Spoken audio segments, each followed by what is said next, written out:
Mas, lu udah tadi di mari? Kagak kok. Lu juga baru nyampe nih. Oh. Lu ngapa seneng banget rumahnya muka lu? Kagak ngapa. Emang lu udah berapa orderan? Udah ceki. Wah. Ntar lagi bonus. Enggak. Pantes lu senyum-senyum kegirangan. Iya, siang-siang gini lu udah nyerempet bonus. Lah gua boro-boro, baru 4 orderan gua.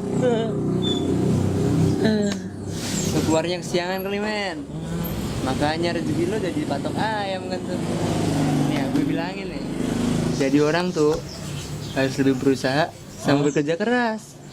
Itu sih kata orang tua gue dulu. Iya kali ya. Iyalah. Ya habis bagaimana? Gua habis sholat subuh, gua ngantuk banget. Gua tidur aja bentar. Yeah. Ya, tulus.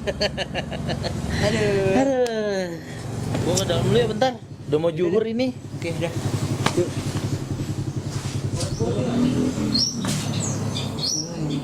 Oh iya, gue lupa bilang nih. Semenjak gue jadi driver ojek online, teman gue makin banyak cuy. Termasuk teman sekaligus tetangga gue yang kurang pintar tadi. Dia rumah di sana.